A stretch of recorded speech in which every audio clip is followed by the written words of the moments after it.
Hey guys, welcome back to my channel Bina blog. तो आज इस वीडियो में ना बहुत सारे टॉपिक पर बात करते हैं। सबसे पहले बात करते हैं अंशु के ऊपर। तो अंशु ने ना अपने भाई सूरज भाई की पुण्यतिथि पे एक पोस्ट यहाँ पे डाली थी, जिस पोस्ट में ना उसने पॉजिटिव मतलब अच्छा लिखा था, जो कि उसने राजवीर भाई जी की पुण्यतिथि पे पोस्ट डाली थी। और उसमें उन्होंने बहुत सारी गलतियाँ भी कर दी थी, सॉरी अंशु ने बहुत सारी गलती भी कर दी थी जो कि उसे नहीं करनी चाहिए थी।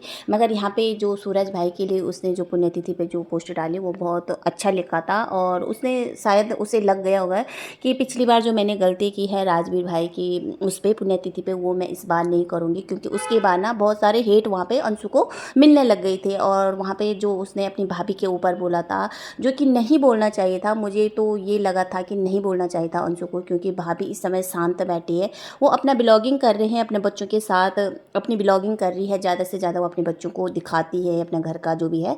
तो वो इस समय पोक नहीं कर रही है। इस बार इस समय उसकी तरफ से कोई भी पोकिंग नहीं किया गया है, जो कि अंशु की तरफ से किया गया था उस समय। तो लोगों ने यही बोला कि अंशु को नहीं करना चाहिए था ऐसे, अंशु को ऐसी पोस्ट नहीं डालनी चाहिए थी, जो हो गया सो हो गया, नहीं बोलना चाहिए था। तो शायद अंशु को इस समय थोड़ा समझ आ गया था कि मुझे अब ऐसी गलती बिल्कुल भी नहीं करनी है। और मैं भी यही मानती हूँ कि भैया पोकिंग करने से क्या होगा, एक बार तुम यहाँ से पोकिंग करोगे, भाभी वहाँ से करेगी, तुम यहाँ से करोगी, भाभी वहाँ से करोगे, तो आपस में सिर्फ लड़ाई होगी। और ऑडियंस के द्वारा तुम्हें हेट ही मिलेगा, नेगेटिव कमेंट ही मिलेगी, पॉजिटिव नहीं मिलेगा। तो मैं यही बोलना चाहती हूँ कि आप दोनों आपस में शांत रहो, अपने अपने जो ब्लॉगिंग होती है डेली की वही करो। उसमें आप लोगों को अच्छे कमेंट भी मिलेगा, सब कुछ अच्छा दिखाओ, भले व्यूज कम मिलेंगे मगर जो भी है पॉजिटिव ही मिलेगा आप लोगों को। और आपका जो नेगेटिव कमेंट देके आपका जो दिमाग हाई हो जाता है ना, वो भी नहीं होगा।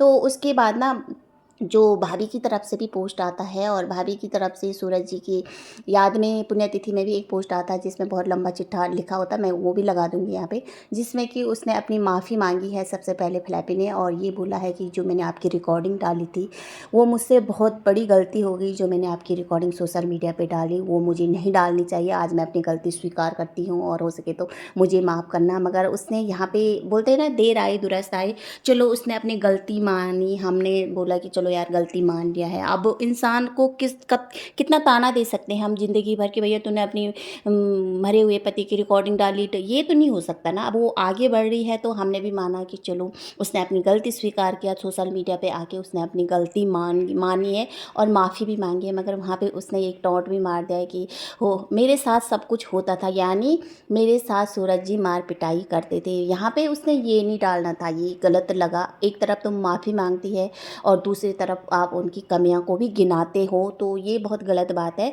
और उधर भी फ्लैपी देखा होगा आप लोगों ने, सॉरी, आजकल अपने जो काम है वही करती है, वो अपनी जो डेली ब्लॉगिंग है, कुछ वो पोकिंग वगैरह नहीं करती है। उसको पता है भैया अगर मैं पोकिंग करूँगी तो मुझे बहुत चटाके मिलेंगे, यहाँ थपेड़े मिलेंगे, जूते चप्पल सब कुछ मिलेंगे, इससे अच्छा शांत हो गया। और उसने बोला भी था एक बार कि पहले जो लोग वीडियो बनाते थे उसमें उनको बहुत मतलब गालियाँ मिलती थी, बहुत नेगेटिव कमेंट मिलते थे, जो कि उसने अपनी ननद को सुनाया। और अब उन्होंने ब्लॉगिंग का जो रूट है वो चेंज कर दिया है, अब उनको अच्छे पॉजिटिव मिलेंगे। तो मुझे कहीं ना कहीं लगता है कि चलो आप अपनी ननद से कुछ सीखे, अपने छोटों से कुछ सीखे कि भैया अगर हाइपर होना, अगर कुछ गलत चीज़ें यहाँ पे रखना, तो सोशल मीडिया से हमें गाली मिलेगी, इससे अच्छा हम कुछ अच्छा करेंगे, अपना जो दिमाग है उसको शांत रखेंगे और अच्छी जो अपने घर की पॉजिटिव चीज़ है, अपनी ब्लॉगिंग अपने बच्चों के साथ वो करेंगे। तो वहाँ पे इन दोनों का तो ठीक है, आप लोग दोनों के दोनों अपने घर में व्यस्त है और अपने बच्चों के साथ, एक अपने बच्चों के साथ व्यस्त है और अपने माता पिता के साथ व्यस्त है। तो दूसरी तरफ वो जो अंशु की माता पिता है, फ्लैपी की सास, वो थोड़ा रोते हुए नज़र आई है मुझे झूले में बैठते हुए। उन्होंने एक पोस्ट देख लिया था उनके बेटे के साथ और उसके बाद वो अचानक से रोने लग गई। तो यहाँ पे मैं नहीं बोल सकती हूँ कि उनका दुख कम हो सकता है या हम कम करने की कोशिश करेंगे या वो भूल जाए अपने बच्चों को। नहीं, इंसान कभी नहीं भूलेगा, क्योंकि उनके दोनों हाथ चले गए हैं, दायां भी बायां भी, उनके दोनों बच्चे, उनके दोनों हाथ थे। ये नहीं कि अगर एक हिस्सा कट जाए तो दूसरा हिस्सा सलामत रहे, तो दुख नहीं होता, दुख बराबर होता है। भले ये था कि उनका एक बेटा नहीं है, मगर वो उस दूसरे बेटे के सहारे जिंदे थे। उनके घर में उनकी बहू थी, दो पोतियाँ थी, वो खुश थी। मगर जैसे छोटा बेटा भी जाता है तो उनका घर मतलब पूरा बर्बाद हो जाता है, अब घर में कुछ बचा नहीं है। जहाँ तक अंशु की बात है तो अंशु भी कब तक उनका साथ रहेगी, कब तक साथ रहेगी।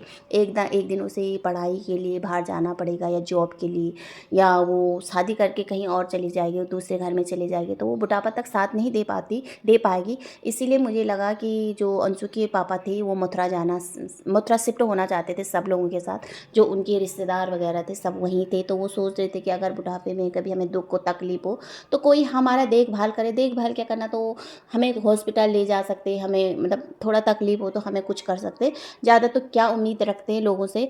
मगर यहाँ पे मैं यही बोलना चाहती हूँ, अभी कुछ भी नहीं बिगड़ा है, दोनों अपनी अपनी गलतियाँ मान लो, जो भी है भूल जाओ। यहाँ पे फ्लैपी से भी मैं यही बोलना चाहती हूँ, जो हुआ सो हुआ, सब कुछ भूल के मन को शांत करके आप और वो दोनों मतलब दोनों एक हो जाए। उन्हें भी जो सूरज और राजवीर का खून है, उनका बच्चा है, वो मिल जाए, जिनमें उनको खुशियाँ लगे, और आप भी अच्छे से उस घर में जाए। जबकि आपको भी अभी भी डाउट है कि जो प्रॉपर्टी है वो सिर्फ अंशु के नाम होंगे, तो आप अच्छे से उस घर में जाओ, रहो प्यार प्रेम से। वो भी उनको भी मैं यही समझाऊंगी, आप लोग भी ना अच्छे से बहू के साथ रहो, और बहू से भी यही उम्मीद रखना चाहती हूँ कि आप भी सास ससुर के साथ बड़े अच्छे से रहो, तमीज़ से रहो। और ये मायके वालों को ना ज़्यादा अपने घर अपने पास मत घुसाया करो, क्योंकि ये एक वक्त तक है तुम्हारे साथ, क्योंकि जब तक तुम्हारे पास पावर पैसा सब कुछ है तब तक नाम जो भी है तब तक ये तुम्हारे साथ रहेंगे, ताउम्र नहीं रहेंगे। हाँ, माँ बाप ज़िंदगी भर रहेंगे, मगर ये भाई भाभी ज़िंदगी भर नहीं रहेंगे, जिनके लिए तुम इतना कर रहे हो।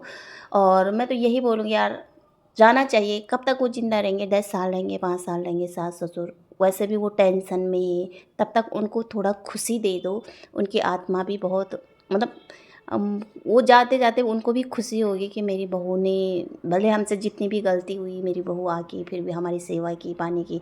आखिर वक्त में उन बच्चों को उनके दादा दादी के पास ही रखा करो। और एक वीडियो में देखा होगा आप लोगों ने, तुम्हारी जो बेटी थी वो यही बोलना चाहती थी कि हम अम्मा बाबा को अपने घर लाएंगे जब हम बड़े हो जाएंगे। तो देखो कितना दिमाग है उन पे, बच्चों पे। आपकी बड़ी बच्ची बोल रही थी, तो अच्छा लगा। आपकी बच्ची की सोच, आपके बच्चे का दिमाग बहुत अच्छा है, और वो कहीं ना कहीं अपने दादा दादी को याद करते। नाना नानी कितना भी प्यार कर ले, कितना भी पास रहे, मगर बच्चा अपने दादा दादी को कभी नहीं भूलते हैं। तो आज का वीडियो यहीं पे एंड करते हैं। अगर वीडियो अच्छा लगा तो प्लीज़ लाइक सब्सक्राइब और कमेंट ज़रूर करना, और जो भी होता रहेगा मैं आगे नेक्स्ट वीडियो में बताती रहूँगी। तो आज का वीडियो यहीं पे एंड करते हैं।